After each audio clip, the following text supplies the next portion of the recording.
Powerlifter.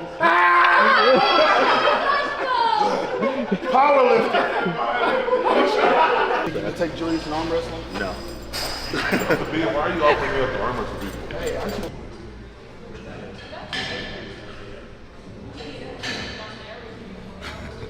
What's up, guys? Welcome back to another video. Episode 7. Motherfucker. Episode 7 of the series. And if you cannot tell, this is gonna be a special one, man. Right now, we are currently training with my good friend, Benquil. We have Bridgman here from the UK. And of course, one of the strongest men on the face of the planet, Julius Maddox, is currently here at MI40, and we are getting put through one hell of a back day.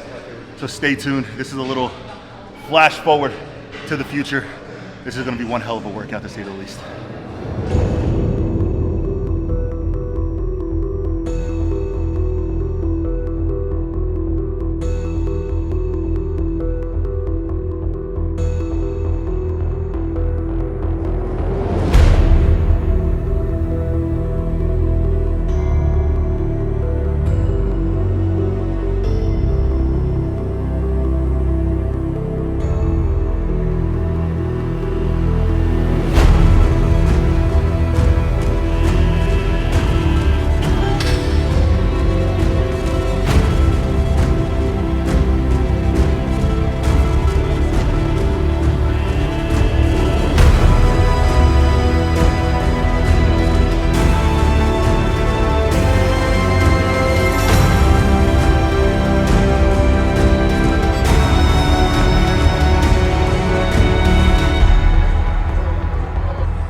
Come on. Make me a liar. Make me a liar. There we go. All right. Come on. Oh, he's fighting today. He's fighting today. Come on. Come on. All right, drop it. Come on. Let's go. Come on. Knee. All right. Come on. I'm good. I'm good. There we go. Come on. All right, Maddox, how you feel? Come on. All right, come on. Let's rock it. Let's finish strong here. Maddox, how you finish? Come on. Come on.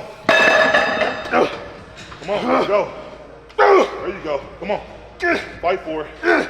How you finish? Let's go. Come on. One more. Let's get deep. All the way up. All the way out. All the way up. There you go. Good set. What would you say the biggest difference is between training in the UK compared to the US? The biggest difference that I noticed is the volume. The volume? It's the volume. You guys love high volume. Hell You yeah. guys love to throw it around, drop sets, the supersets. All of that stuff I was saying there when we did the drop set. That's the first drop set I've done in about 2 years. Are you serious? I don't do drop sets, I don't do supersets or anything like that. You focus on like... I just progressive overload, the meat and potatoes, the thing that you see like, you know, the hardcore bodybuilders like James Hollingshead or like Jordan Peters, those like big bodybuilders, they kind of laid the foundations for us and we just kind of follow it. You know, both work, but we're very, very low volume, high intensity. So a couple sets, as maximum as we can, and done. You think you're going to take any of the US style of training back to the UK at all? I definitely think, because that's how I used to train. Yeah. And that there's so much merit in what you feel. And you know, chasing a pump. Like that's something I've not done for a few years, and I wonder, you know, if you throw those at the end of what I've done initially, when the energy's kind of dwindling a little bit, and then you start to get in that pump and start chasing a little bit more volume, I wonder whether that'll be the... I love that. The little bit. So I'm definitely going to merge the two, I think. Yeah, that's actually how I like to focus on my training. Like, there's usually the first 2 exercises where I like to move some weight, man. I like to focus in. And every week you try and beat that? And that's exactly what I do. I have a log book and I try to beat that. Yeah. That's the biggest differentiator from every prep compared to this one. This is the only prep where I'm actually logging the first 2 exercises to see how I'm progressing over an extended period of time. I've never done that before. So now I'm sticking with that, following my strength, and then at the end, that's where I'm hitting those crazy volume drop sets. And just absolutely just taxing the muscle to its complete fullest. It's good to see you, man. You too. Thinking ahead into the future, where do you see me falling? Depends on how you show up on that day. Where can you fall? Yeah, where do you think my height is? Your ceiling at this year's Olympia, you can go anywhere from 1 to 10. That's the honest assessment. You could be anywhere from 1 to 10. Hell, no, let me take this back. You could be anywhere from 1 to 16. Because if you miss, it ain't no, oh, well, his potential is just, it's too many guys coming in blazing. And when you got over 50 guys in the lineup, if you come in and you slightly off, you going from, oh shit, a potential first or second call out to shit, you in the 3rd or 4th group, maybe the 5th group. Like, that's how bad it could get. You're right. And it's gonna be a dogfight at this year's Olympia. But would you answer that same question for everybody, though? No, even pro show not. winners, though? No, absolutely not.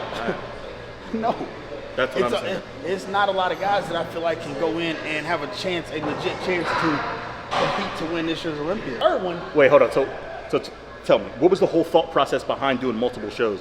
Because I know you were telling me, man, jump into the next show, ring them up, right? So what was your thought process of, what was the first show you did? The first show was Fit World. Fit World. And you in won? Anaheim, California. I got 2nd place. Emmanuel Hunter beat me in that one. Okay. He was coming off the 2nd place at Arnold and then 4th place finish in Boston. Okay. So that was my first show, and I came in. And then you rung off 3 in a row, won 3. So what was your thought after the first one? Because they were spread out a little bit. So you could have had a little bit more time to grow. So I'm thinking, like, because I'm thinking, okay, time off, give me as much time. I don't care if it's a week, I don't care if it's an extra day. I want as much time to grow until the Olympia. So like, you were telling me, jump into a show. First thing is this, for me, my body responds better after doing a show.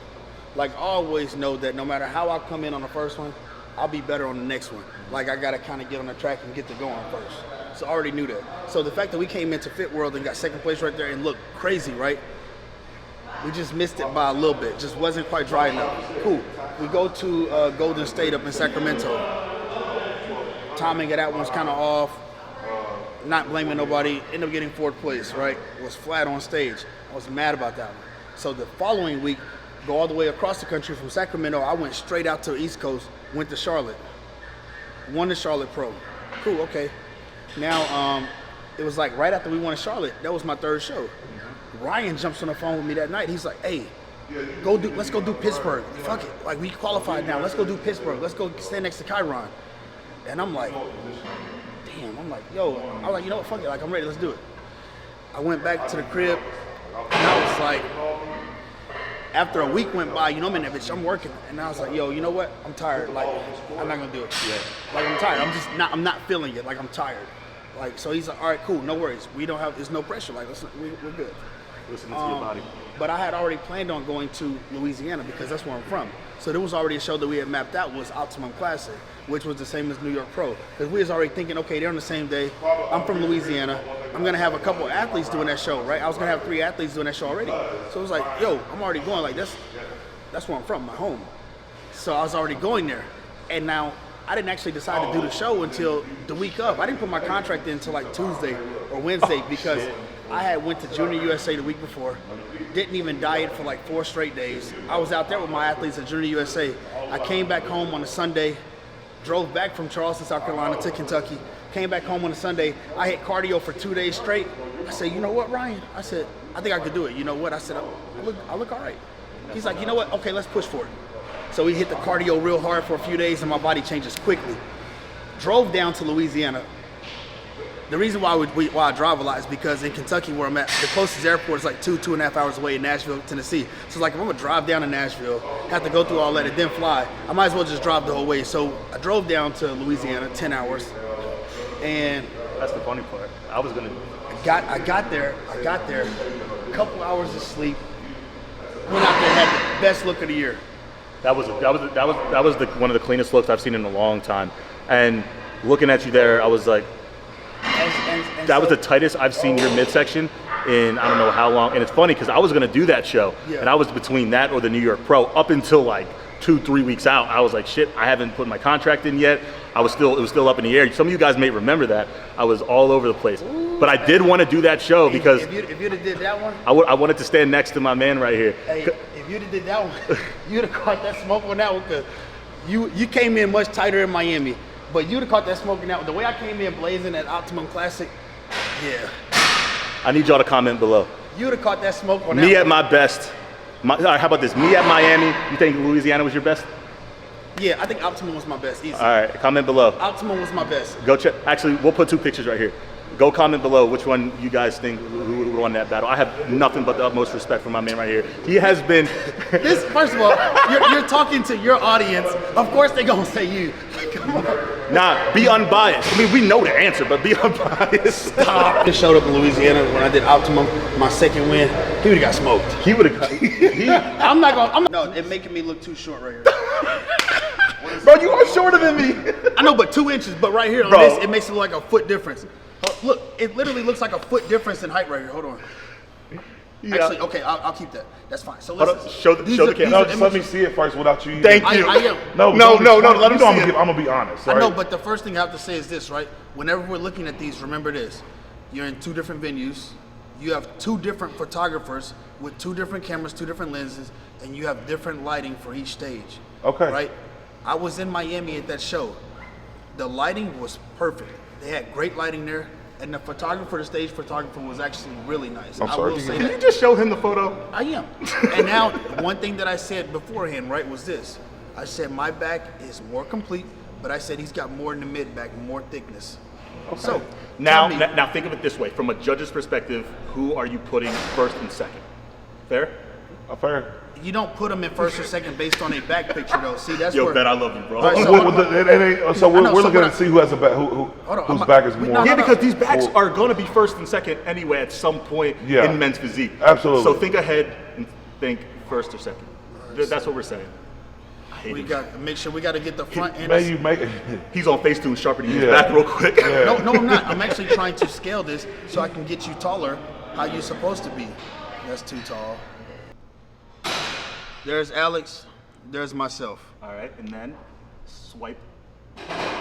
Well, give your assessment because we only show two things. We show a front pose. Then a back we pose. show a back pose. So he has to see both. That's like, it looks like his waist is smaller, but you have more striations, like more definition, right? So, shoulders, again, Ben is more defined, but you have more full, your shoulders are more full. Chest, Ben's more defined. the thing is, so the way that you're looking at it, right? This is like so this is how it would be if like, we had a casual fan looking at it, right? Versus an actual judge. So it's kind of fun to have you do it. No, I'm just giving facts, right? So a casual would be like someone who doesn't quite actually know what they're looking for, but they just looking and saying what they see. So that's what you're doing right now. So it's funny to listen to it because This isn't a judge perspective. yeah, because it's not a judge perspective. So when I'm listening to you say these things, I'm like, You just, So we got lats. Your lats are more tight, meaning like they match your. It seems like it flows well, but Ben, you got some pretty like broad lats. Alex, what would you say your weakest point is? in my whole physique, there's no question I have to bring up my chest, especially because my biggest muscle groups are right next to that area.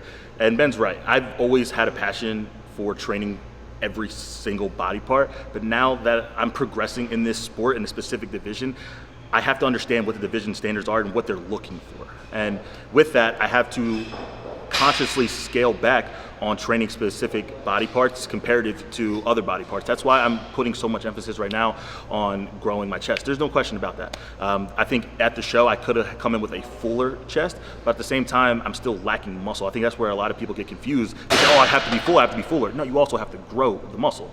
And I think that's where I'm currently at right now, is making sure I can actually put enough tissue here to stand out on stage, especially when I'm dieting down for an extended period of time. This is a long prep. You know, I'll be in a bodybuilding prep for over a year, and that's a long ass time. And again, at the end of the day, it's making sure that I'm putting in the time when I actually have that time to grow. So when I do diet down, I can step on stage undeniable. We've made a lot of progress from DC just until the New York Pro. And I think a lot of people saw the progress in the chest. I credit that to how I learned how to train properly, actually connecting with the muscle. And then also actually scaling back and specifying my actual training splits. You guys have seen it. You know, there's certain splits where I'm not training arms specifically. You know, they might be at the end of certain days, but they're not having their own days like I've always had my whole life. Now I'm prioritizing making sure that my chest is up to par.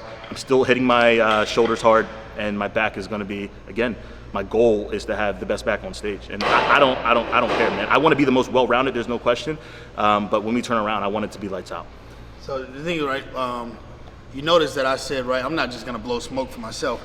You notice I said, like, even though this is my best package of the year, what I said, my conditioning, it's gotta be better. Yeah, 100%. Yeah, and like it's hard for me to tell. This was also, like you said, he nailed this look.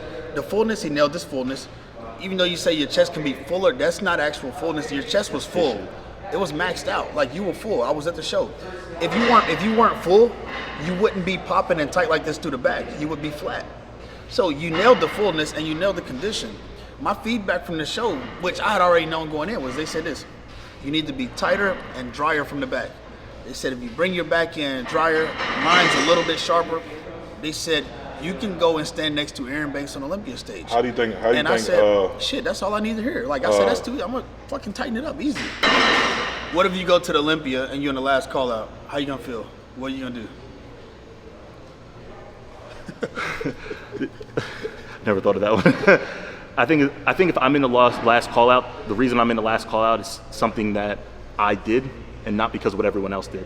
So with that, I know that I can get back to the drawing board, put the work in, because I'm a strong believer in I can truly, if I'm at my all-time best, I can truly dictate where I land. Yeah. The best part is I don't have to worry about someone else not showing up and being their best, because I think if I'm at my best, I can beat anybody. And keep in mind, that's with the growth from now until the Olympia as well. Yeah.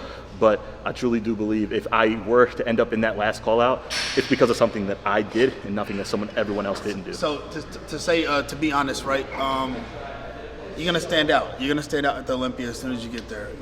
Your height is gonna make you stand out amongst everybody else. You're gonna be one of the taller guys on stage, but then you have the structure. So immediately, boom, this guy stands out. Tall, big, good muscularity, and the shape looks crazy, right? It's gonna stand out. And then you're also gonna be walking out in the very last group. Mm-hmm. So I think you'll be in the last group, last name Toplyn. So you'll be in the last group with Brandon. I don't really think there's a lot of guys with a last name after yours. Yeah. So you'll be in the last group with the current Olympia winner, right? Yeah. Always comes out in the very last group on comparisons when they're coming out. So obviously everybody's looking to see. I think this could be a good thing or a bad thing. I think it'd be a good thing. I think it can be a good thing. Just as much as it could be a bad thing, I think that's how much. Because everybody wants to see. Everybody's a whole different dynamic. As every group comes through, everybody's waiting for that last group to see how the current champ looks, what he's bringing back to the stage. So no matter so the very last person that's gonna walk out is the current Olympia champion. And so everybody's, no matter who, every judge, everybody in the audience is looking to see how does Brandon look this year. This footage is gold, bro. When he walks out, all eyes will go straight to the left, and they're gonna look at Brandon, and they're gonna say, is the champ on or is he off? But then you're gonna start looking, the judges will do this, they'll look at Brandon first, he's gonna have the first look, and then they'll start looking across to see if anyone else, and then out of nowhere, you're gonna see, oh shit, like, who the fuck is this? And it's gonna be like, then they're gonna have to say this. Exactly. And then they're gonna say, gentlemen, face the curtains. And then and immediately hello, motherfuckers. And so again, when they turn it to the back, you're gonna go straight from Brandon, and then it's gonna go shit. So it could be a good thing or a bad thing, right? Because if you fucking miss, then you're done. I'm gonna be lost.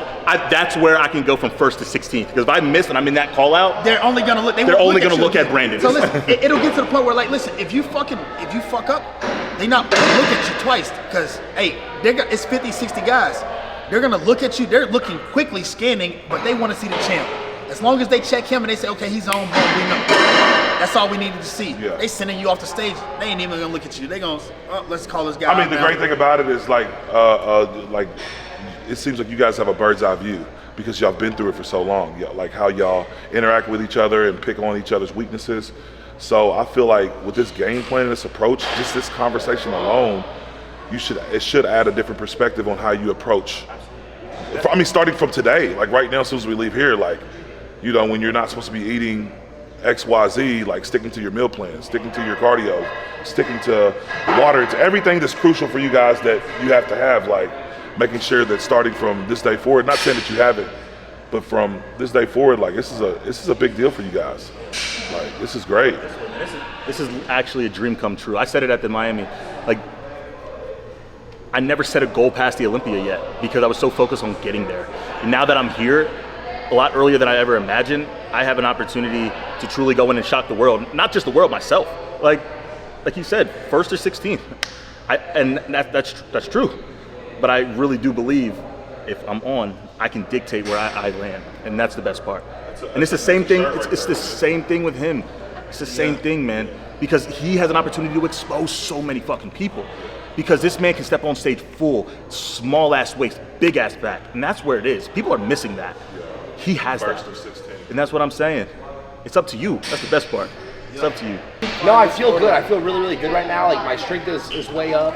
It's the strongest I've ever been, and Olympia Prep's here, man. It's here, time baby. to get it, dude. It's here. It's here, bro. Man, I know, I'm getting eager. I won 3 shows this year, man. I made it the first Olympia. Yeah, congrats, bro, by the way. Yeah. Dude, congratulations to you. Thank you, 212 last year. That was dope. Yeah. You gonna go to open?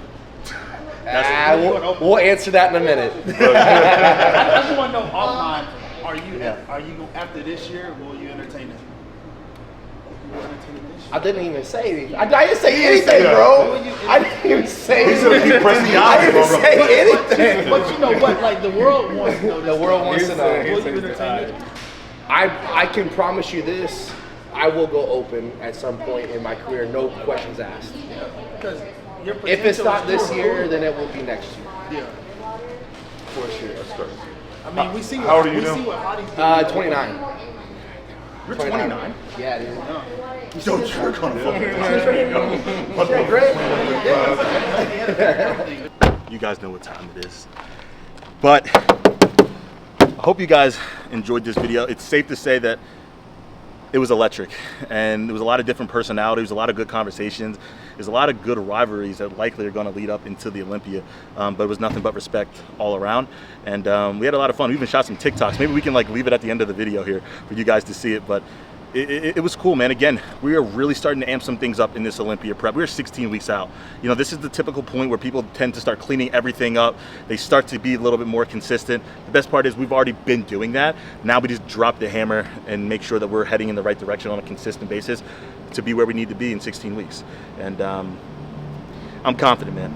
You know, you guys hear me say this a lot, but I'm putting in the work. This isn't just conversation happening. You know, it's day in, day out, grinding. Even you guys see us pushing content all over, man. We're still making sure we're prioritizing the meat and potatoes of this whole project, and that's putting in the work. So at the end of the day, guys, stay tuned. That's all I'm gonna say is stay tuned. And if you guys enjoyed the video, like, subscribe, send this to your ex-girlfriend, send it to your current girlfriend. Again, just don't do it at the same time. You guys know how that will end up. And all in all, guys, I hope you guys enjoyed the video. If you can, comment something positive. Comment your favorite part of this video below, and I'll see you guys in the next video.